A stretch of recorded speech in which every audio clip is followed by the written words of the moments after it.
The man called for emergency help. There's been a suicide. Who's the victim? I am. After the operator confirmed the address, he stepped into the ice-cold bathtub without hesitation. The man used the world's most venomous box jellyfish to end his life.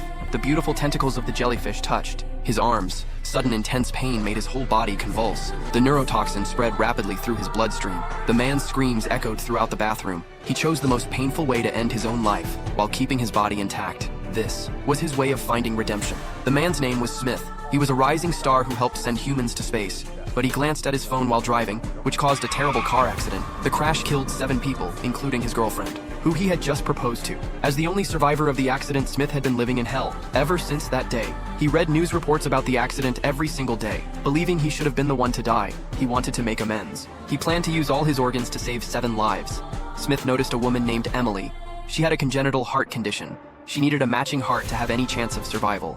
To get closer to Emily, Smith found out where she lived. He walked her dog with her and promised to help solve her problems. Emily was amused by his clumsy efforts. She finally accepted the business card he left behind. Disaster struck suddenly.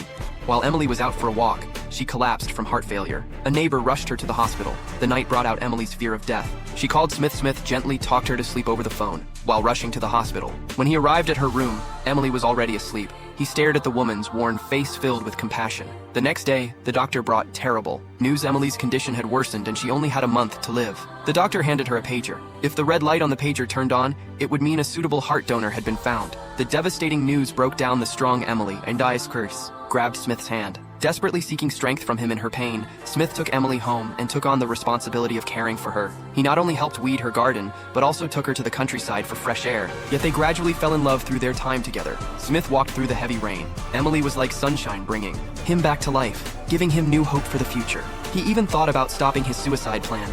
He ran through the pouring rain to the hospital to find Emily's attending physician. He wanted to know what Emily's chances were without a donor. The doctor gave him a hopeless answer. This result plunged him back into despair. Faced with his lover's suffering, he chose death once again when the doctor broke down the door. He had just lost his life. His organs were perfectly preserved. The sun rose again. Emily discovered the red light on her pager was on. Smith had gotten his wish. His heart would stay with the person he loved forever. 3 months later, Emily learned the whole truth. Smith had planned to use his life for redemption since the car accident. He gave his lung lobes to his brother who had cancer, his kidneys to an elderly man in a wheelchair, his liver to a social worker at an orphanage, his house to a woman escaping domestic violence, his corneas to a blind man named Rice, his bone marrow to a child with leukemia, his most precious heart to the last love.